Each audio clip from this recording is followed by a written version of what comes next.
Alright, we're working on the 2003 Chevrolet Venture LS. Trying to get the alternator out. And I removed that. Oh, got that loose to help get room that way. And I did take the alternator bracket off. That didn't help any, although we're getting closer. I do have it, the engine pulled forward. But I did this on the road in the past, and I didn't have to remove the alternator bracket. I didn't have to mess around with this. But I watched somebody else's video today, and they said this is how you could do it without doing what I did. In fact, he kind of knocked the other method, so I thought I'd try it, because you don't have to go underneath. But what I did in the past was, which I've started on but I haven't finished, you go down underneath there and you loosen that bolt that supports, well, it's your subframe, and then so the subframe can actually, so your subframe can actually drop down a little bit. I might loosen that more, although it is loose. But it won't work unless I jack up the van. So the weight, this tire right here has to be off the ground. That tire has to be off the ground. What that does, it allows your subframe to drop a little bit. And then you only have to do it on the one corner. I did this on the road when I was stranded. I know it works. You don't have to remove this. You don't have to take the alternator bracket off either. But you do have to pull the engine forward. Which in the other case, somebody with a huge pry bar did it. But I can pry it and hold it. And I'm pretty much all the way, although I got a little bit more left, but not much.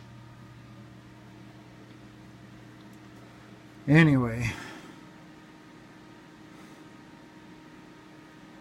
other than that, I'd have to pull the power steering pump.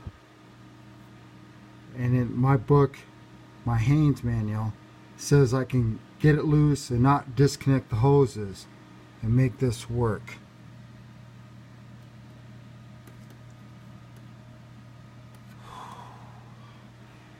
Anyway, so I'm real close. Ain't done, but I'll get it finished. So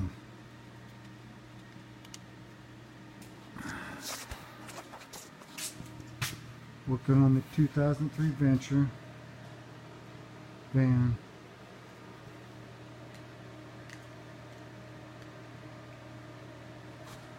And that's as far as I got today with the van, and I guess that's going to be enough for one day. I'm going to call it good.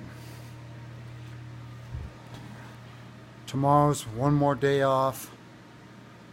I should get done tomorrow. I'm going to think about what I did, come up with a game plan. Right now I'm thinking pull that tire so the subframe can drop.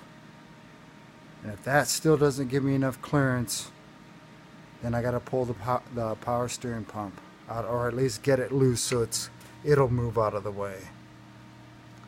What made it work in the past is I dropped the subframe, had that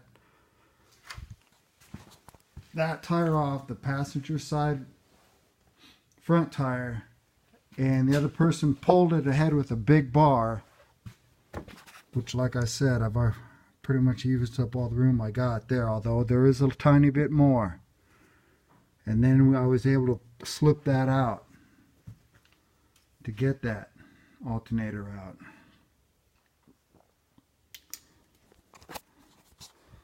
I know there's a lot of different ways to do this, and people have already removed way many more things than I did already today in order to get that alternator out. I can almost get it, but it just won't fit by. So that's enough for one day from Rudy Racing.